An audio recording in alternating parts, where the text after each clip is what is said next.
Property rights are theoretical, socially enforced constructs in economics for determining how a resource or economic good is used and owned. Resources can be owned by individuals, associations, or governments. Property rights can be viewed as an attribute of an economic good. This attribute has four broad components and is often referred to as a bundle of rights: the right to use the good, the right to earn income from the good, the right to transfer the good to others, the right to enforcement of property rights. In economics, property is usually considered to be ownership and control over a resource or good. Many economists effectively argue that property rights need to be fixed and need to portray the relationships among other parties in order to be more effective. Property rights regimes. Property rights to a good must be defined, their use must be monitored, and possession of rights must be enforced. The costs of defining, monitoring, and enforcing property rights are termed transaction costs.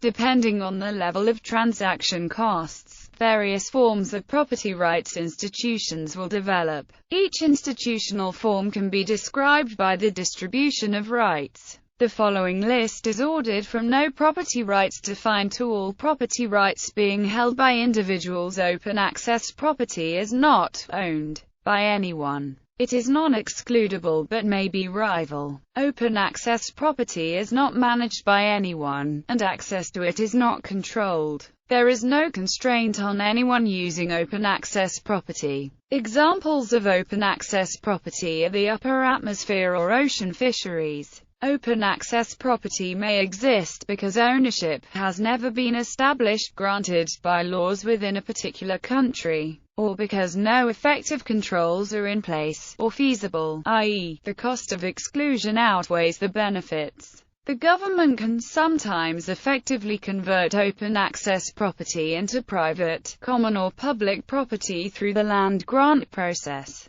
by legislating to define public-private rights previously not granted. Kevin Guerin, public property is property that is owned by all, but its access and use are controlled by the state or community. An example is a national park or a state-owned enterprise. Common property or collective property is property that is owned by a group of individuals. Access, use, and exclusion are controlled by the joint owners. True commons can break down, but, unlike open access property, common property owners have greater ability to manage conflicts through shared benefits and enforcement. Private property is both excludable and rival. Private property access, use, exclusion and management are controlled by the private owner or a group of legal owners. Property rights and the environment. Implicit or explicit property rights can be created by regulating the environment, either through prescriptive command and control approaches or by market-based instruments.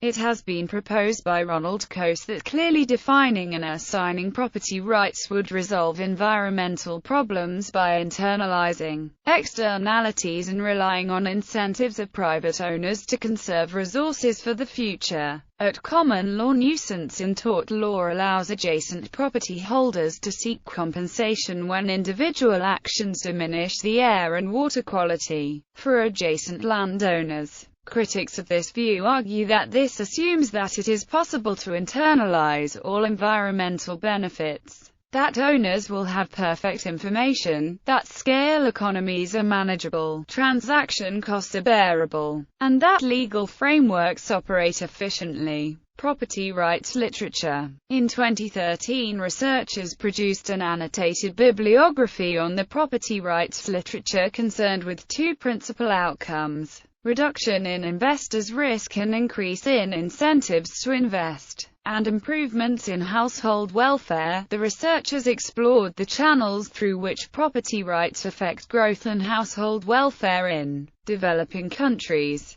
They found that better protection of property rights can affect several development outcomes, including better management of natural resources,